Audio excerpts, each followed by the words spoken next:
on sait où on va. Mais parfois, pour y aller, eh bien, on vit des temps difficiles, des difficultés, des oppositions.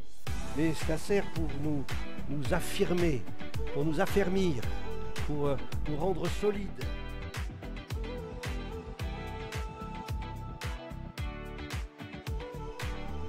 Poursuivre dans ce thème, dialoguer avec Dieu. Dialoguer avec Dieu. C'est pas monologuer, c'est dialoguer. Alléluia. Que nous apprenions à nous mettre à l'écoute, et que c'est quand nous sommes aussi à l'écoute que des dons spirituels peuvent être donnés, communiqués pour l'édification, pour exhorter, consoler. Alléluia. Colossiens chapitre 3. Colossiens chapitre 3, verset 1er.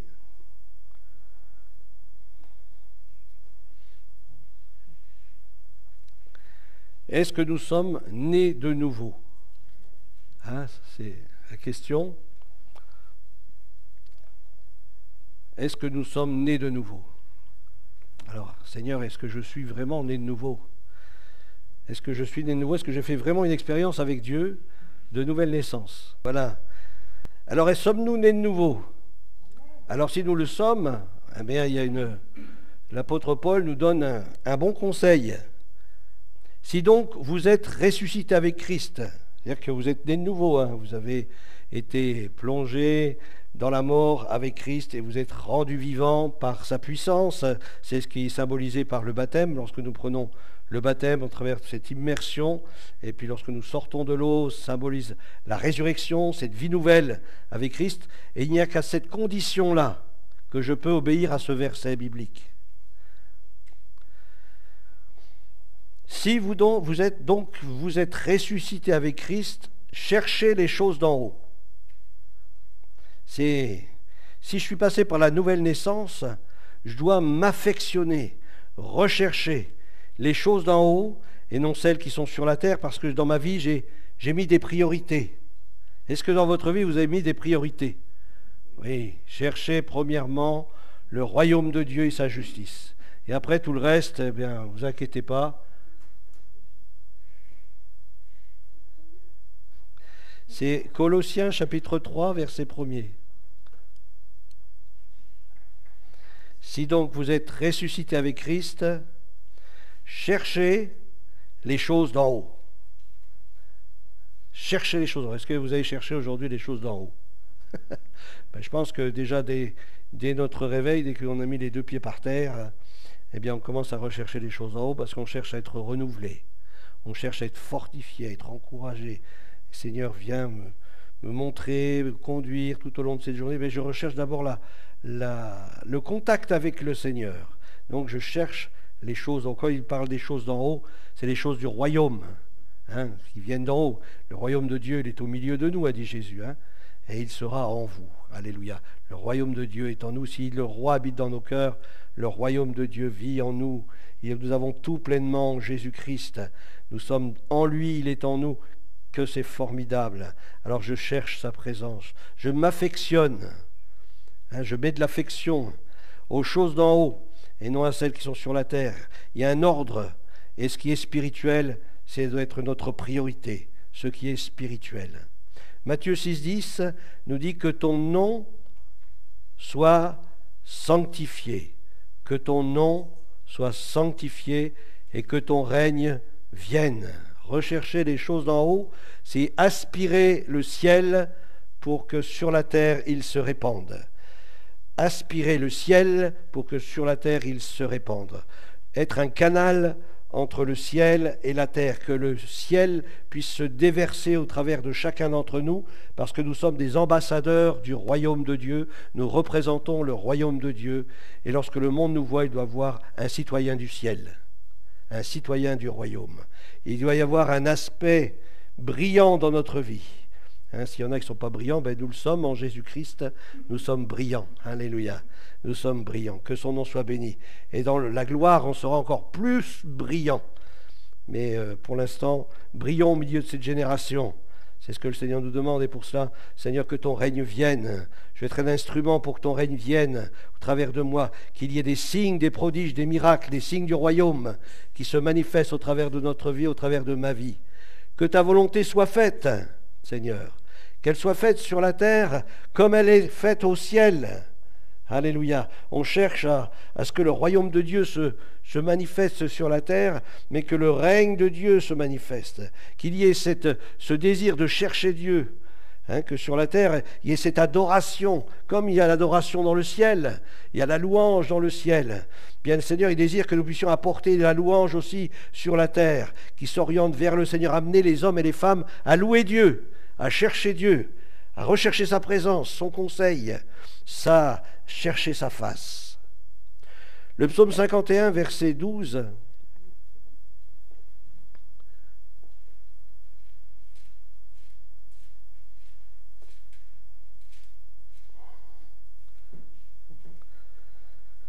C'est un psaume qu'on connaît bien, surtout lorsqu'on a passé par des temps difficiles. Lorsqu'on lit ce psaume, voilà, on voit le cœur de David, mais parfois aussi on voit notre cœur. Et c'est vrai que David, même si c'était un homme extraordinaire, le bien-aimé du Seigneur, qu'il a vécu des choses fortes, mais il a vécu aussi des choses difficiles, des choses qui l'ont conduite à s'éloigner de Dieu. Mais comme c'est un homme selon le cœur de Dieu, lorsque le Seigneur l'a rappelé à lui, tout de suite, il a percuté. Et tout de suite, il est revenu vers lui. Tout de suite, il a demandé pardon. Tout de suite, il s'est humilié. C'est la différence entre un homme de Dieu et un homme qui n'est pas du Seigneur. C'est que c'est plus facile pour un homme de Dieu à s'humilier. Dire, Seigneur, je te demande pardon. Je reconnais mon erreur. Et je veux marcher dans tes voies. Aide-moi, conduis-moi. L'orgueil doit être banni de notre vie. Ô Dieu, crée en moi un cœur pur. Crée en moi un cœur pur. Vous savez que seuls les cœurs purs verront Dieu. C'est cette petite fille qui a envoyé ce courrier à cet astronaute russe qui était monté dans l'espace et qui est revenu en disant « Dieu n'est pas là, j'ai pas vu Dieu ». Puis cette petite fille sur son courrier avait mis pour cet astronaute « Seuls ceux qui ont le cœur pur ». Est-ce que vous avez le cœur pur, monsieur ? Eh bien, si vous n'avez pas le cœur pur, c'est normal que vous n'ayez pas vu Dieu, parce que seuls ceux qui ont le cœur pur, ils verront Dieu. Alléluia. Alors, veillons sur notre cœur. Ce que nous dit la Bible, veillez sur notre cœur, car c'est de lui que viennent les sources de la vie. Alors, Dieu a promis des fleuves d'eau vive qui jailliraient de notre sein, mais il y a quelque chose qui peut boucher ce jaillissement. Vous vous souvenez, c'était dans la parole de Dieu, lorsqu'il nous est parlé du peuple d'Israël, lorsqu'il était dans le désert, puis il y avait les ennemis d'Israël qui bouchaient les puits, pour empêcher bien qu'ils puissent s'abreuver, eux et leurs troupeaux. Bien, parfois, le diable, c'est ce qu'il fait dans notre vie. Et si nous ne veillons pas, bien, il vient puis il bouche ses puits. Et puis on sent qu'il y a comme une sécheresse dans notre vie. Bien, le Seigneur nous dit, viens Seigneur, viens ranimer, viens me renouveler, viens de nouveau m'abreuver, viens de nouveau me remplir, viens de nouveau me visiter. Vous savez, l'Église primitive a été visitée plusieurs fois par le Saint-Esprit. A été visitée le jour de la Pentecôte, mais quelques jours plus tard, de nouveau le Saint-Esprit est descendu, la terre a tremblé, ils furent tous à nouveau remplis du Saint-Esprit. Recherchons constamment cette présence du Saint-Esprit, cette onction du Saint-Esprit, à être renouvelée dans le Saint-Esprit. Dieu crée en moi un cœur pur, un cœur où va jaillir des fleuves pour ta gloire. Parce que c'est dans cette pureté-là que les réalités du royaume vont se manifester. Lorsque j'ai un cœur droit devant Dieu, un cœur pur devant lui. Pour ça, c'est important de se tenir devant le Seigneur, peut-être de confesser ses péchés, puis dire « Seigneur, je te demande pardon, mais viens me renouveler, viens me remplir tout à nouveau, que ma coupe, elle déborde. » Alléluia. Que ma coupe déborde. Pas seulement qu'elle soit remplie, mais qu'elle soit débordante pour se déverser sur ceux qui m'entourent. Alléluia. C'est de l'abondance du cœur que la bouche parle. Alors de quoi est-ce que nos cœurs sont remplis? Si mon cœur il est rempli des choses d'en haut, ça va jaillir de ma vie de bonnes choses. Je veux bénir, je ne vais pas médire, mais je veux bénir, encourager, fortifier, édifier, apporter la guérison. Alléluia. Renouvelle en moi, Seigneur. Et Dieu a besoin que nous puissions lui faire cette prière. Seigneur, j'ai besoin d'être renouvelé. Renouvelle mon esprit, renouvelle mon intelligence, renouvelle mes forces. Alléluia. Renouvelle en moi un esprit bien disposé. Parce que parfois, bien, c'est tellement facile de se laisser endormir par l'ennemi de notre âme, par même nous-mêmes, par notre propre chair, qui cherche à reprendre le gouvernail de notre vie. Veillons à cela. Seigneur, renouvelle en moi un esprit bien disposé. Cherchez surtout la volonté de Dieu, consultez Dieu quand on le fait dans Proverbes chapitre 20, verset 24.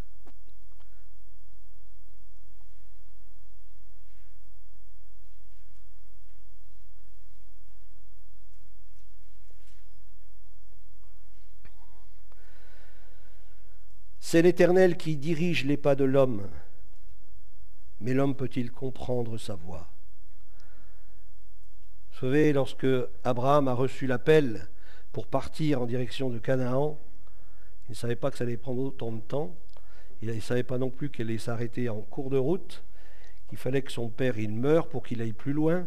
Enfin, il y a toute une chose, toute une histoire, Abraham avait besoin de vivre ces choses. Il avait besoin de les vivre. Et même si le chemin était long, peu importe, il savait où il allait. Alors nous savons où nous allons. Nous allons vers le ciel. Nous allons vers la gloire. On sait où on va. Mais parfois, pour y aller, eh bien, on vit des temps difficiles, des difficultés, des oppositions.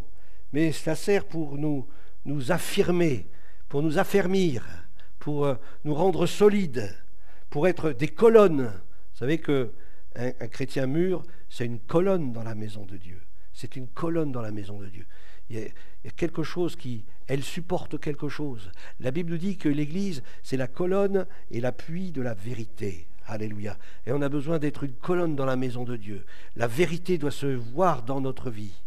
Alléluia.